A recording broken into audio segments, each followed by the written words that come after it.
the presentation is kind of in three parts. Now, let me tell you a little bit about Dr. Ponsetti's life story, and then a little bit about this condition called clubfoot, and then finally, what the global impact of this gentleman and the work he did over many years has been. Where'd he come from? Well, he's interesting. He was a Spanish immigrant. He was born on this little island called Minorca in the Western Mediterranean. He was born on June 3rd, 1914. Minorca is an interesting place. I had an opportunity to visit there. It's a little island.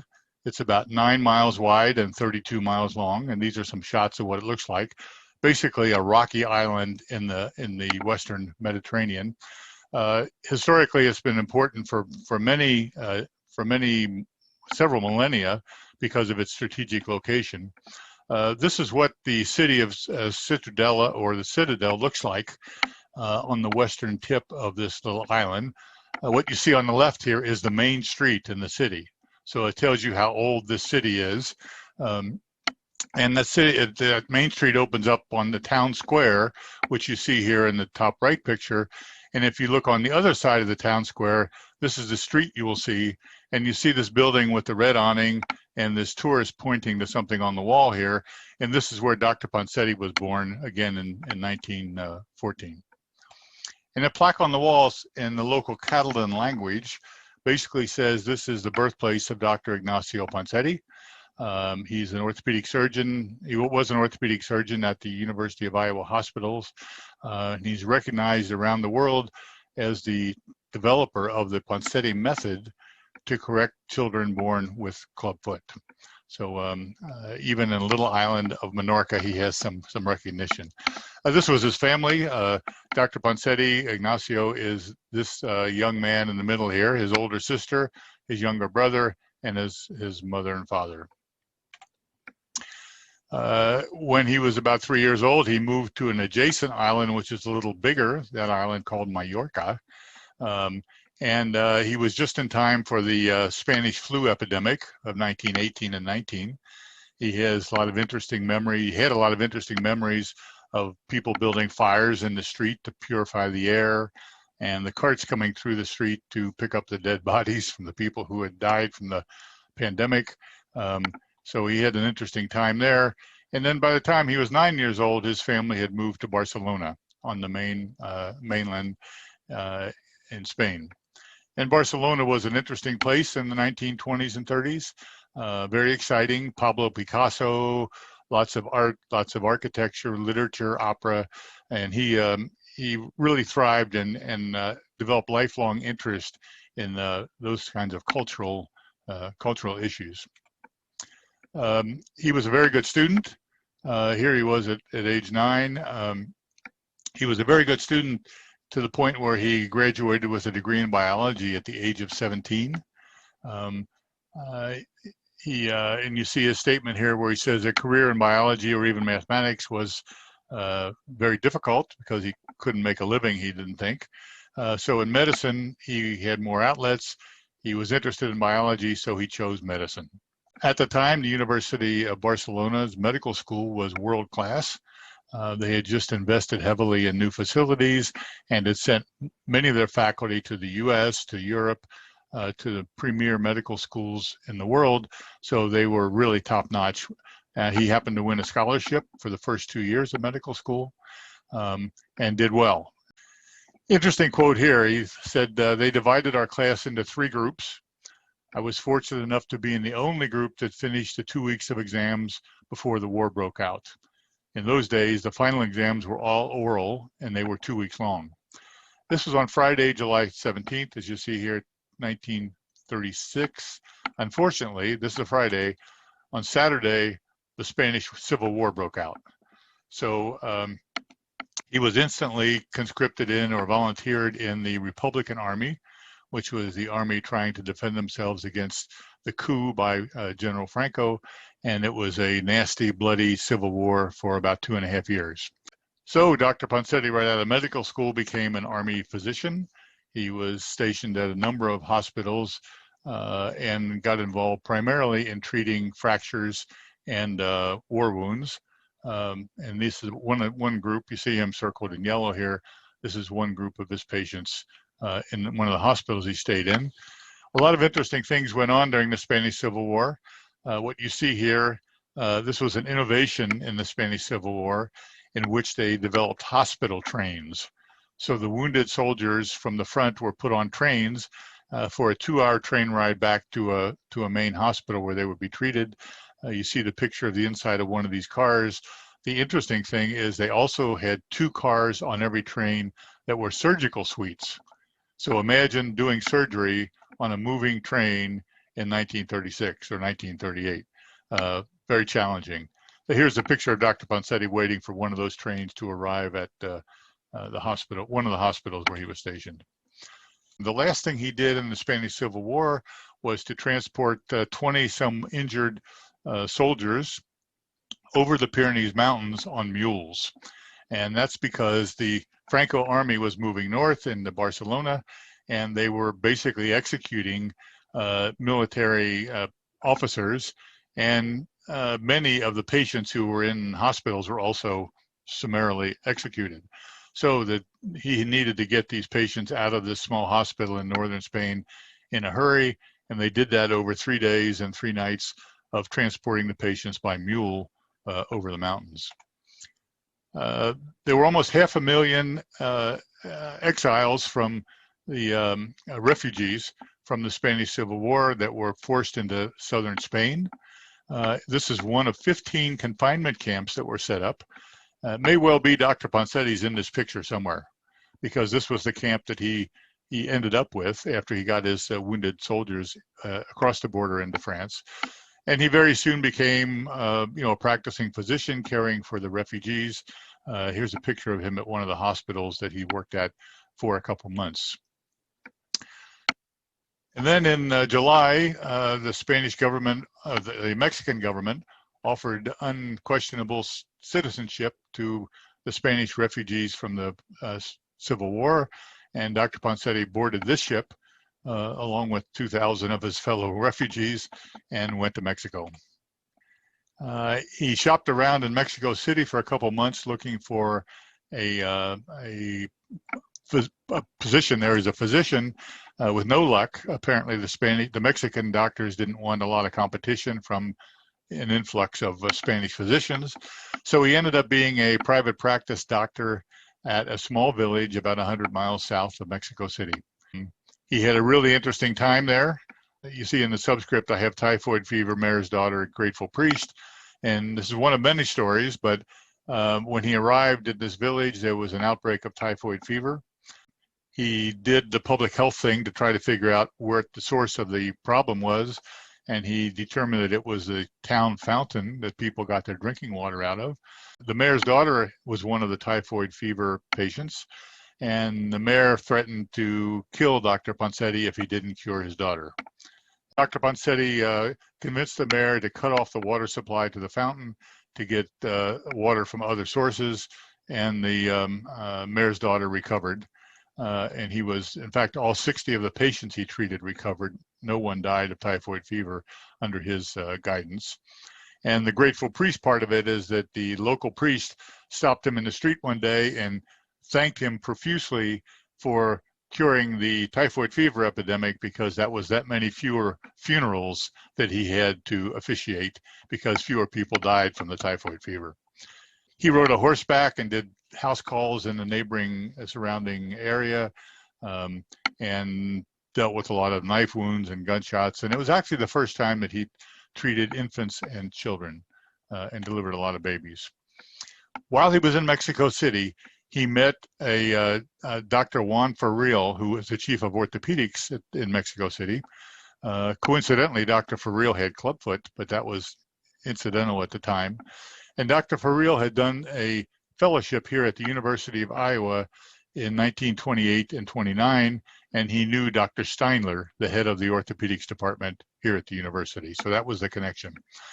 When Dr. Ponseti visited with Dr. Ferril, he expressed his interest in learning more about orthopedics, and Dr. Ferril wrote to Dr. Steinler and said, I have a bright, young, aspiring doctor here. Could you take him as a fellow at in the University of Iowa to learn more about orthopedic surgery, and Dr. Steinler said, send him on.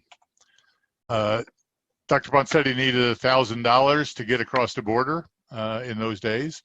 He had a hard time with $1,000 because he was often paid in rabbits and chickens and vegetables rather than pesos. So it was a challenge for him to collect his $1,000. He said he ate beans every day to save money, and that he had eaten his life's quota of beans by the time he left Mexico. Not true. When at one point the money was devalued, so he had actually gone to Mexico City to make his trip to Iowa, only to find out when he got his money out of the bank that it wasn't worth $1,000. So he had to go back, buy his horse back from the person he sold it to, and continue his practice for a while. In May 1st, in early May, he crossed the border into the U.S. in Laredo, Texas. This is his immigration card. It shows that he was 5 foot 10 inches tall, brown hair, brown eyes, fair complexion, and he had $1,000, and he was going to the University of Iowa for 9 months. The border guard question was interesting. He remembers that one of the questions he was asked when he crossed the border into the U.S. was, "Do you plan to kill the President of the United States?" That was one of the questions. He also knew that he was in the U.S. when he saw fat dogs, because all the dogs in Mexico were skinny and underfed, so that when he saw fat dogs, he knew he was in the U.S. Interesting observation he made. On his trip from the Texas border to Iowa, the first time he experienced the all-you-can-eat buffet in Oklahoma, and he thought that was just great. He had to take 3 Greyhound buses to get to Iowa, and after eating beans and more beans in Mexico, he was really pleased to find an all-you-can-eat buffet, a very American thing. As he came across Highway 6 from Des Moines on the last leg of his bus trip, he said everything was green and lush. He arrived in Iowa City on June 1st, 1941. It was 84 degrees, clear sunny skies, much like today. And he said it was magnificent. Later, he said, and this was a picture of him from the early 1940s, he said, "I made the right decision at the end of the Spanish Civil War. I came to Iowa instead of accepting General Franco's invitation to go to jail in Spain. Certainly the U.S. and Iowa in particular had much more appeal than a Spanish jail." This is where he went to work, at the University of Iowa Children's Hospital, which at the time was indeed a state-of-the-art, world-class facility.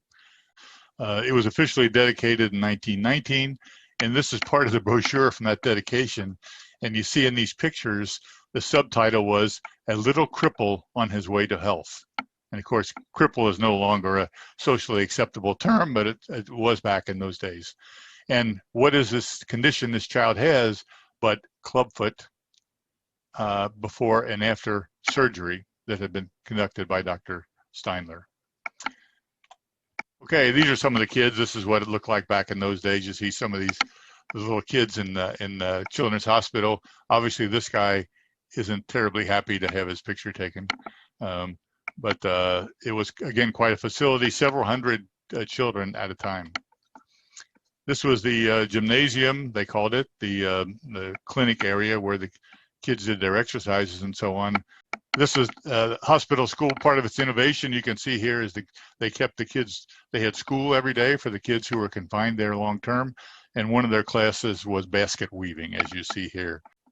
One other interesting thing about the Children's Hospital, they were really big on the Swedish treatment method that included fresh air and sunshine.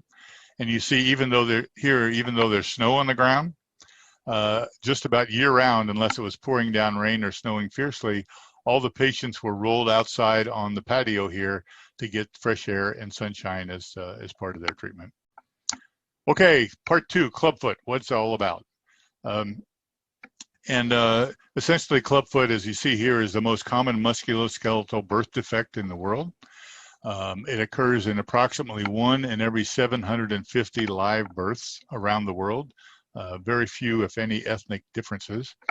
That equates to about 200,000 kids a year, and who knows how many untreated who have been born in previous years that are trying to get through life with this disability. It's twice as common in males as in females and occurs in both feet about half of the time and equally in the right and left foot otherwise. Here's what it looks like in real life, untreated. The little guy you see on the left here, his name is Rilwin. He's about 7 or 8 years old in Nigeria, and Octavia on the right is 10 years old in Brazil. So if this condition is left untreated, you can see that movement is limited, if not almost eliminated, making it impossible to walk, to go to school, to participate in family chores or other activities. Dr. Steindler was famous for the various surgical procedures he had developed to correct clubfoot. And indeed, a surgeon can go into a foot, open it up, do a lot of dissecting and rearranging and insertion of pins and staples and rods and other things, and actually turn the foot to make it look like a foot. The problem there, of course, is that there's a lot of damage done because of the surgery. There's a lot of fibrosis. There's a lot of ultimately arthritis and dysfunction, but it does look like a foot, at least while the child is a toddler. So Dr. Steindler had developed a number of different approaches, a number of different techniques, but all of it amounts to fairly radical surgery to rearrange the bones in the foot and make this appendage look like a foot. So he asked Dr. Ponseti to do a follow-up study to say, call back some of my patients that I've treated in the last 15 or so years, and let's see how they're doing. So he did that. He recalled 24 of Dr. Steindler's patients who had been operated on in the previous 10, 15, or 20 years. And this was his conclusion. He said by the time they were 20 or 30 years old, these people had very stiff, very weak, and very painful feet. There was nothing you could do for the pain. They were not normal and they were not functional. And not normal and not functional to the point where many of them couldn't walk at all. They walked with canes or crutches, had special shoes, and tried all sorts of different approaches to function. And you see in the x-ray here at the bottom, if you know anything about anatomy, that x-ray doesn't look like a normal foot by any stretch of the imagination. Keep that image in mind and I'll show you a normal foot x-ray in just a few minutes. But it looks like scrambled eggs because the surgeon has severed the joint capsules and the ligaments and lengthened tendons and just basically forcefully rearranged the internal workings of the foot to make it look like a foot. So Dr. Bonsetti said, I knew I couldn't improve on Dr. Steindler's surgery. I mean, surgery is surgery. So I thought I'd better try something else. I studied anatomy, pathology, biomechanics to find a less invasive way. And he studied some stillborn fetuses, young children that for one reason or another had clubfoot and had died. And he really studied what it is that was the problem. One little research method that no one would write about, but he also gave the director of the hospital morgue a bottle of whiskey every year at Christmas time so that he would keep his eye out for any specimens that came through the morgue that had clubfoot. So that's how he got his specimens to study clubfoot. And what he determined was there were 3 muscles and a couple ligaments that are underdeveloped. That clubfoot is not a skeletal problem at all. It's a neurodevelopmental problem in which somewhere in the middle of pregnancy, there are a couple structures, 3 muscles in particular, and a couple ligaments that kind of put on the brakes and stop developing while the rest of the foot grows, which causes it to turn and twist. Here you see in the top left-hand corner, this is a 20-week ultrasound. So even at 20 weeks of pregnancy, you can detect clubfoot because the structures on the inside of the foot have stopped developing and the bones and the other structures have continued to grow. And the cross-sectional MRIs and everything since has confirmed what it is that Dr. Bonsetti had figured out. And here's the technique that he developed to try to fix it. And it's not really rocket science in its simplest form. It's basically a series of gentle manipulations in which the small feet are stretched as far as they will comfortably go. There's a cast applied to hold that improved position for a week or 10 days. A week or 10 days later, you take off the cast, stretch a little more, and put on another cast. And typically, over a period of 4 to 6 casts, or 4 to 6 weeks, you can take a foot that's fairly deformed as a club foot and turn it around. You're giving the tissues in there time to, the shortened ones time to stretch, the ones that are stretched time to shorten, and giving the bones time to reform into more normal anatomy that they want to be in before these tendons started pulling on them and pulled them in the wrong shape. Here's a time lapse to show a 5-week sequence in which the foot is manipulated. It's not as, the sequence of the manipulation is very detailed and a little counterintuitive, but Dr. Ponseti had that figured out. And it's very much analogous to bracing. Okay, the orthodontist doesn't just get a scalpel and rearrange your teeth and straighten them out. They apply gentle pressure over an extended time period to get your teeth to reshape. And likewise, as with teeth, it's important after the braces to wear a retainer to maintain that position to keep the teeth from getting crooked again. And the same is true in clubfoot, and that is that the kids have to sleep in a pair of shoes with a bar, as you see connected here, to keep, while they're sleeping and while they're relaxed, keep the feet from curling up again. During the day, they can be active and do whatever they want to do, but at night is when the deformity wants to recur and when they need to wear a brace. And that's a problem globally in terms of finding comfortable shoes out of good material that won't cause skin irritations. And it's hard to convince parents that even though the kids' feet are normal looking, functioning normally, they're active 2-year-olds, they still need to sleep with these shoes and this bar to prevent the problem from recurring. And that's an educational issue that have to deal with to a great extent. And just as an offshoot, a number of years back here at the university, we developed a less expensive, high quality option for bracing. And the university actually has a patent on this design. And the nonprofit company, Clubfoot Solutions, was formed to produce it. And there are currently about 90,000 of these braces in 70 different countries around the world, and more all the time. That's a whole different story. If you're interested, I can tell you how to find out more. And this is what the kids look like in the Iowa brace now, as a follow-up. Okay, back to Dr. Bonsetti. The woman in the middle of this picture, her name is Karen. She was treated by Dr. Bonsetti in June of 1948. Okay, she's in her early 70s now. And she had fairly severe club feet. They were both fixed by Dr. Ponseti way back in 1948. She's had a normal life, had no foot pain. She still bikes and kayaks and hikes and is an active adult and has been active all of her life. So by the late 1940s, Dr. Ponseti had this figured out. He had done what he said he was going to do, which was develop a non-invasive alternative to surgery. And here's another patient that he published a case study about. This is Dr. Ponseti at about that time, 1950.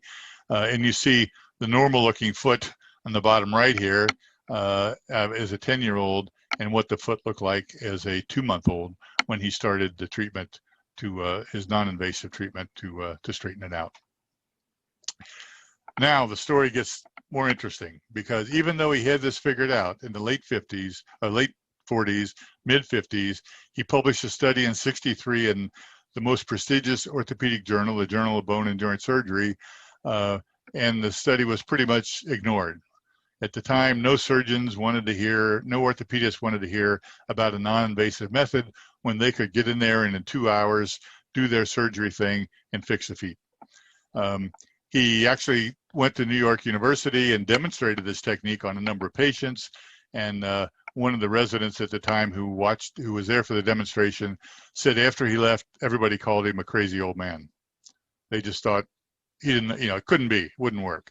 And then you see he published another study in '74 and a couple other ones in between. And the response was, this method works in Iowa because you wear big boots and go to muddy fields. The method's not suitable for children living in cosmopolitan areas. I mean, what kind of a rationalization, a scientific rationalization is that? And then he published a 20-year follow-up showing that the things he had found out about in the 1940s were not true if you used his method. And he was told Iowans don't care what their feet look like. They're just farmers. So he tried and got no traction whatsoever in promoting his technique. In 1996, okay, now at the age of what, 85, he published a book with all of his laboratory studies, all of his clinical studies, and he got some attention from the medical community because it was becoming more and more clear that the long-term effects of surgery were not so good. But the real breakthrough came through in 1998, and the University of Iowa was one of the first hospitals on the internet at the time, one of the first 200 websites on the internet actually in the early 90s, and they had a website called the Virtual Hospital, way ahead of MD, way ahead of Mayo, way ahead of everybody else. And Dr. Bonsetti published a statement here that said parents with club feet can be assured that their baby will have a normal life, normal active life, if they get my treatment method, if they get the Ponseti method. That blew the thing wide open, and because parents were searching for an alternative to surgery, they were starting to hear from one another the long-term effects of surgery, and didn't want their kids to undergo that. So you see here just one of the listservs called No Surgery for Clubfoot, and the number of messages that were on that listserv beginning shortly after the internet publication of Dr. Ponsetti's statement, and parents started talking and communicating and coming to Iowa and telling other parents, go to Iowa, get the Bonsetti method, and you can see that it's up in well over 10,000 messages in a few years. This lady came from South Africa. She flew 10,000 miles to have Dr. Bonsetti treat her child in 2001.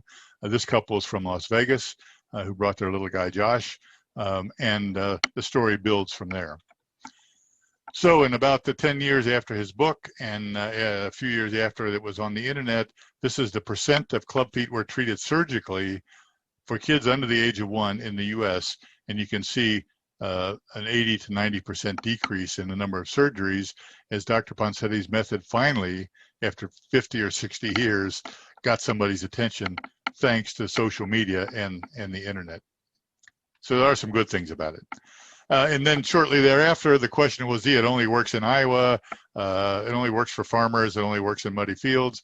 That whole thing was put to rest because there were a number of studies published, again, in the early years after it became more recognized, and the success rate in other people's hands. Other people could learn the technique, other people could do it successfully in different countries as diverse as Malawi and India and Turkey and other places. So it wasn't just Dr. Ponsetti's miracle hands that could do this.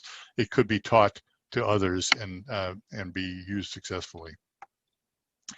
When you really step back and look at it, what does it take to do this technique? Okay, it takes a skilled provider, a doctor, or in some cases a physical therapist or a nurse, who learn the technique. They understand the anatomy of the foot, they understand what they're doing, and they have been trained to do the manipulations and the very detailed casting involved in a week or 10-day-old infant's foot. That's all, and some plaster and cooperating parents. Doesn't take a hospital, doesn't take an anesthesiologist, doesn't take a stay in the hospital, nothing sophisticated in terms of equipment. The only cost involved is plaster and the time of the practicing Ponseti person. So it can be done anywhere. And it has been. And you see here some examples of Nigeria. We'll talk about that more in just a minute. Australia, Ecuador, Liberia, Pakistan, basically countries all over the world. There's no reason you can't do this technique even in the most remote areas. In 2006, here at the university, the Ponseti International Association was formed, and this was a group now consisting of hundreds of professionals around the world, who a loose-knit group of people who are committed to promoting this technique so that every child in every country can be treated with this technique and have a normal, active life. The PIA, or the Ponseti International Association, is involved in many different, has been involved, continues to be involved in many different activities. We develop best practices guides. We have an international patient registry of almost 100,000 patients from around the world. We do global web conferencing. As Bill mentioned, we've done 3 international symposiums. We provide a lot of advice. Let me talk very quickly about 2 things that are of interest. One is media, World Clubfoot Day, and one is the training activities. The World Clubfoot Day is interesting.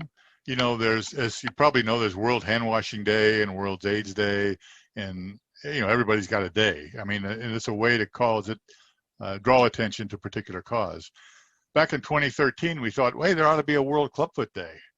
So you know how you form a World Day? I can tell you, it's really easy. You go to Wikipedia and you look at the list of all the days, and you find a day when nobody's got something. And we found June 3rd, Dr. Ponsetti's birthday, and typed in World Clubfoot Day. And we sent out emails to everybody we knew and said, June 3rd is World Clubfoot Day. And lo and behold, June 3rd is World Clubfoot Day.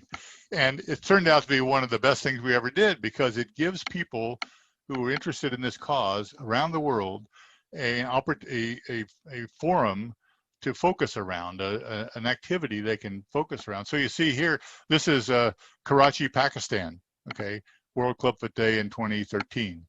This is Nigeria. This is Bangladesh, Peru. This is Peru. This is Nicaragua, I think.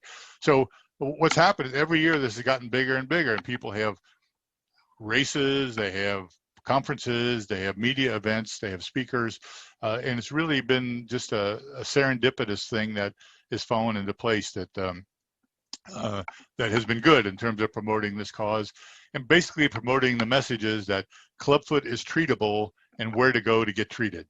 Because in many cases, people assume you have to live this way, that there's nothing you can do about it. Let's see here. And then training is really the big thing that we do, because without a trained provider, without someone who has the skill to manipulate the feet and apply the cast, nothing else matters, okay? So you need those providers to do that. And there are various levels of training that we get involved in terms of introductory courses to find those people who want to learn more and want to be a provider. We have fellowships. It takes a week or 2 weeks of working with an experienced provider to learn the technique and to learn all the nuances. We have visiting professors who go to places and help people who've been trained but need some additional training. And then we do a good bit of, these days, a good bit of telecommunication stuff where we do case studies and consultations and continuing education. And the reason you need to be trained, here's an example. This was one child at birth. This was after a doctor who taught himself how to do the Ponseti method, put on 11 casts, and as you can see, actually made the thing worse. So even though it seems like a simple technique, dealing with a teeny little foot and doing it just right requires some skill and some experience and some guidance. Luckily, even as long as there's been no surgery, even a foot that's been this messed up can be straightened out. And this is the same kid later on after being treated by a skilled Ponseti provider. So Dr. Makwende that you see up in the top right here, explaining things, he's the main guy who's taken over for Dr. Ponseti. He worked with Dr. Bonsetti for like 15 years, and he's traveled the world over. He's made well over 110 trips, international trips in the last 12 years to train people in countries all over the world. The basic model is train the trainer. So we go into a country and train someone who's really good at it so they can train their colleagues and sort of cascade the training.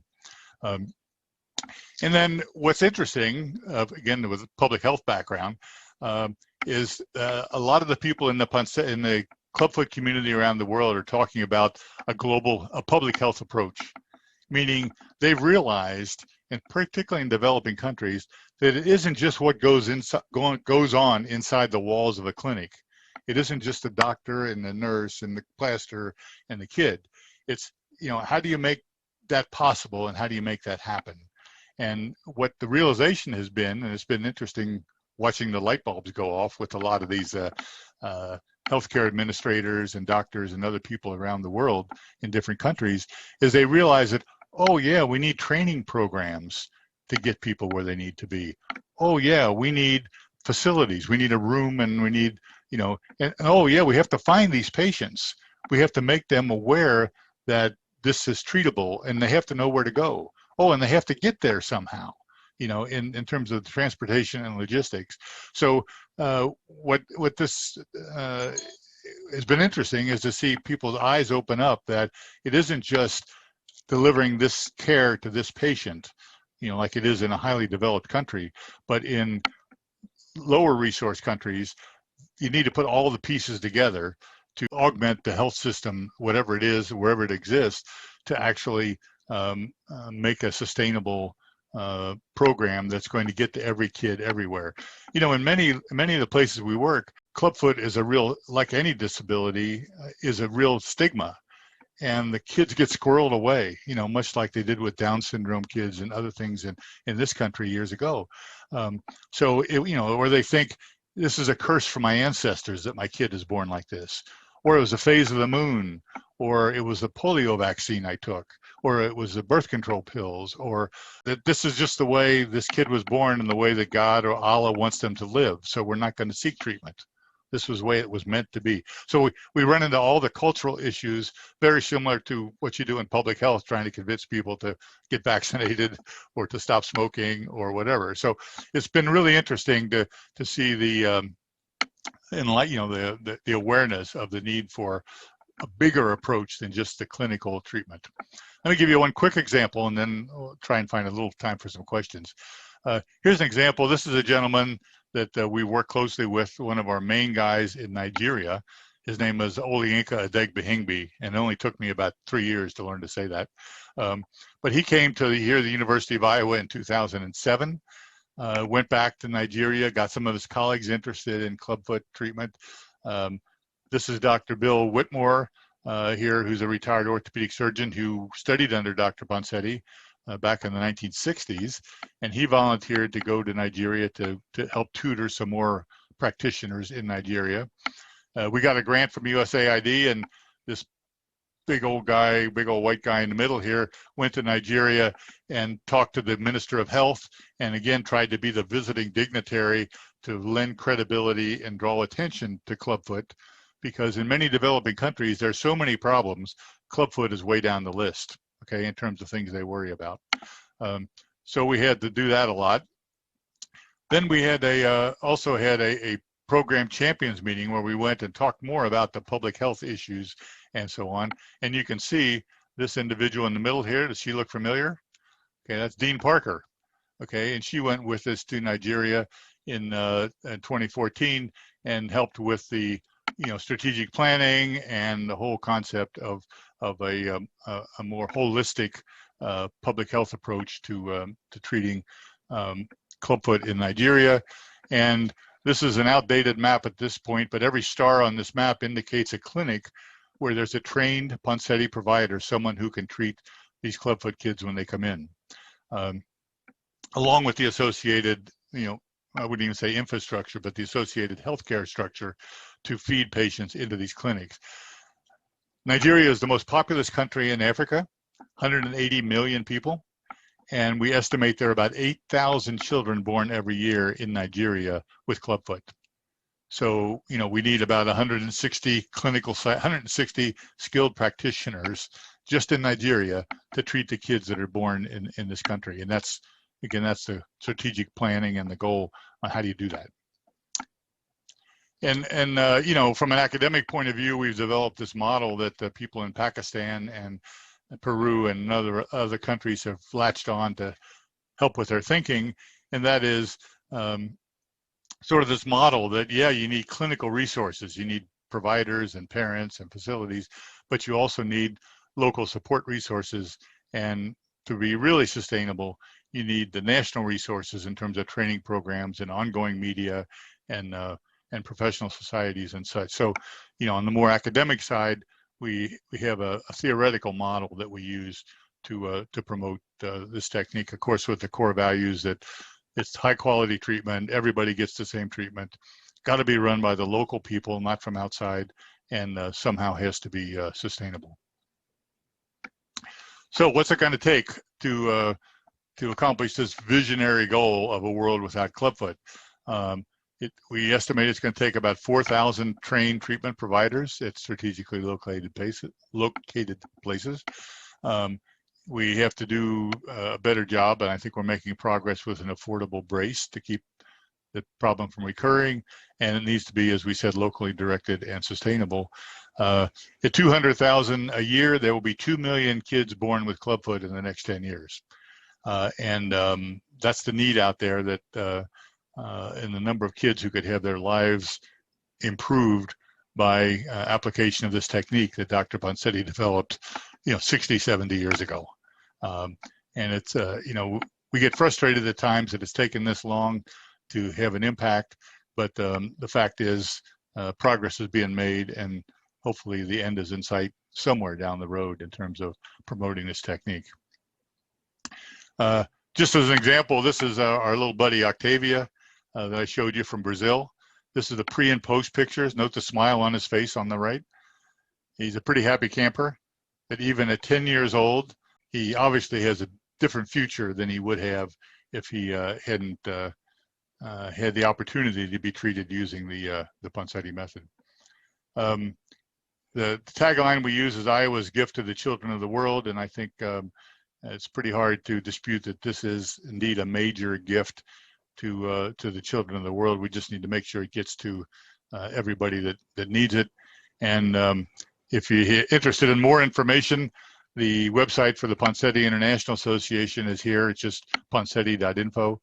A year and a half or so ago, I wrote a book about this whole thing.